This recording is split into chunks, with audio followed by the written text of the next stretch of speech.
Praise the lord. ఎడారిలో సెలయేర్లు. November 21వ తేదీ. నీ మార్గమును యెహోవాకు అప్పగింపుము. కీర్తనల గ్రంథం 37వ అధ్యాయము 5వ వచనము. నిన్ను ఇబ్బంది పెడుతున్నదేదైనా వెళ్ళి తండ్రికి చెప్పు. దాన్నంతటినీ తీసుకెళ్ళి ఆయన చేతుల్లో పెట్టు. అప్పుడే ప్రపంచమంతా పరుచుకొని ఉన్న కంగారు పెట్టే తత్తరపాట్ల నుండి విముక్తుడివి అవుతావు. నువ్వు ఏదైనా చేయవలసి వస్తే, బాధను భరించవలసి వస్తే, ఏదైనా కార్యాన్ని తలపెడితే వెళ్ళి దాని గురించి ప్రభువుతో చెప్పు. దాన్నంతటినీ ఆయనకి తగిలించు. ఇక నీకు దిగుళ్ళేమీ ఉండవు, ఆందోళన ఉండదు. తాపీగా ప్రశాంతంగా నీ పనిలో నమ్మకంగా ఉండు. నీ కార్యభారాన్ని ఆయన మీద పడెయ్యి.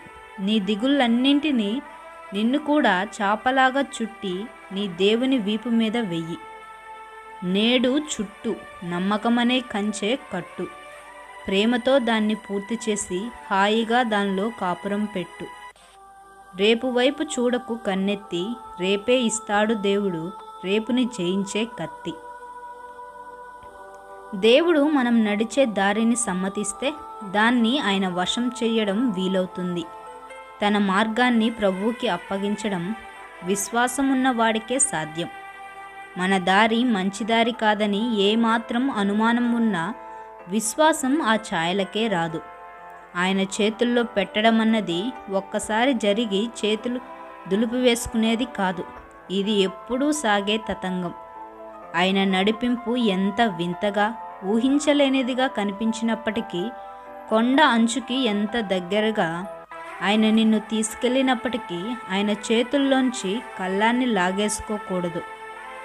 మన మార్గాన్ని ఆయన ఎదుట పెట్టబోయే ముందు దాని గురించి ఆయన ఇచ్చే తీర్పుని స్వీకరించడానికి సిద్ధపడి ఉన్నామా? అన్నిటికంటే ముఖ్యంగా ఒక క్రైస్తవుడు తన అలవాటుల్ని, పాతుకుపోయిన తన అభిప్రాయాలను నిశితంగా పరిశీలించుకునే పరిస్థితిలో ఉండాలి. తమ అలవాట్ల గురించి క్రైస్తవులు దేవునికవి అంగీకారమేనా అన్న ధీమాతో ఉంటారు. కొందరు క్రైస్తవులు ఎందుకంత భయంగా ఉంటారు? సమాధానం స్పష్టం. వాళ్ళు తమ మార్గాన్ని యెహోవాకు అప్పగించలేదు. దాన్ని దేవుని దగ్గరికి తీసుకెళ్లారు కానీ తిరిగి తమతో తెచ్చేసుకున్నారు. Praise the lord.